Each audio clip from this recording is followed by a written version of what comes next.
up, everybody? Today we'll be installing a stage 6 two-step on my 2015 Hellcat Challenger. It does come with the plug and play harness, and let's get right into it. So to give myself a rough idea of how I want this mounted, I think that this location right here is going to be good. And then I ran the pigtails to here underneath some cooling lines, and then just as a quick mock-up, ran the harness here just to see how it's going, and then follow that over the supercharger and then down the next bank to the ignition coils.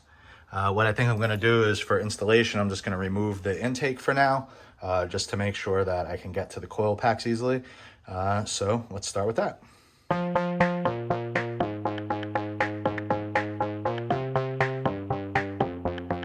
So with the intake out of the way, very easily, just take the harness, which I want to mention that this is not an MXA harness. This was provided to me via a member of the Hellcat forums. He had one for race application. So it's very easy. One end of these gets the original harness wire, and then the other end plugs into the coil pack. So as a quick example to see how this plugs in, this right here is the original stock plug going into the coil, which then plugs into the harness end, which you'll figure out male versus female. And then this end will go directly into the coil pack, which is how it interrupts the signal for the two-step. Because there's a lot of slack in the lines, what I did is I added a zip tie to the harness there just to keep it off the headers. And I also added one, let's see if we can see it from here, there, just to keep the original harness off the headers, now that there's a lot more slack because of the two-step wiring harness. So when doing this side, I highly recommend doing cylinder 8 first. That way you have enough slack. I've already connected 6. I just haven't plugged it back into the coil pack, just because I wanted to make sure I have enough slack for 8. So for the next steps, we're gonna have to run our ground trigger, which is going to be run inside of the cabin, as well as our ground, which goes to the two-step, and that's going to go onto this harness. As you'll see here, there's a blue and white wire. That's a 12-volt trigger source. I actually de-pinned that out of the harness because I'm not going to be using it. I'm going to be going to ground, and I'll show you how I'm going to do that now. So rummaging around in my spare bin, I had something with an eyelet already on it. Hopefully that's going to fit on the negative post there. So with the two-step being in the position that it is, I only need a little bit of length on this. So I'm just going to cut this to start off with. Take this scrap, just chuck it over there for now. I think this should be good enough. So now it's just time to strip both ends. Very handy. I love these things. Really super cheap at Harbor Freight. Can't go wrong with them. Gives you the right amount of copper necessary on each end. Love it. So debating whether to solder or just do a cold connection, but I think I'm going to want to solder these because this is kind of an important part of the ignition, and I really don't want anything to go wrong with it.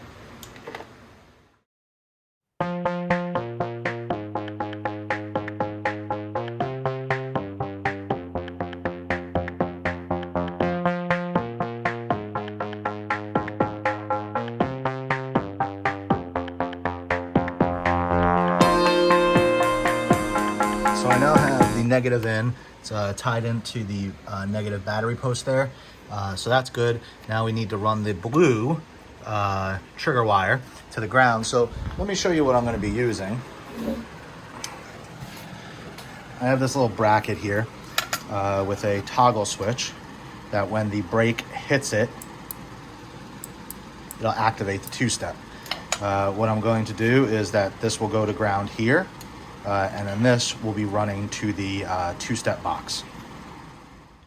So the way I decided to mount this was take the lower right bolt out of the brake booster and attach the bracket so that when the brake is pressed, it'll hit the switch.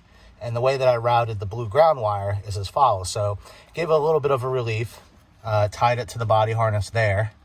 And then it's going through a grommet into the outside of the body past the firewall.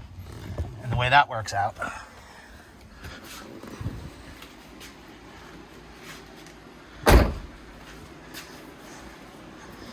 is that it exits out near the master cylinder, comes through here, route similar to the IC chiller wire, once again over the supercharger.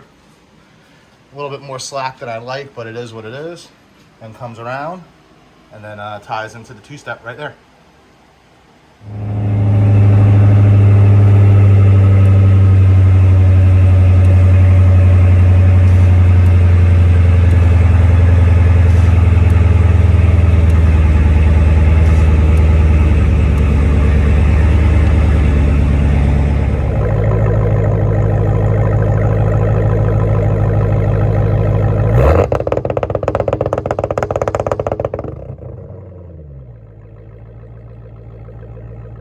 What is your emergency? I hear shots! Okay, ma'am, calm down. What kind of shots?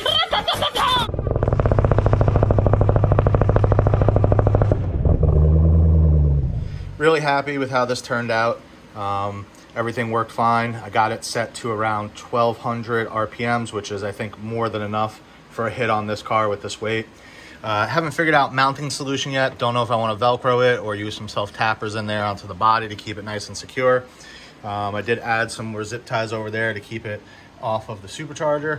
And while I had it out, grabbed one of these that I had in the box. This is the Velocity Stack from SMB. They're the company that actually bought JLT. So I found it pretty cool they offer these with the screen. So I'll be running this all the time.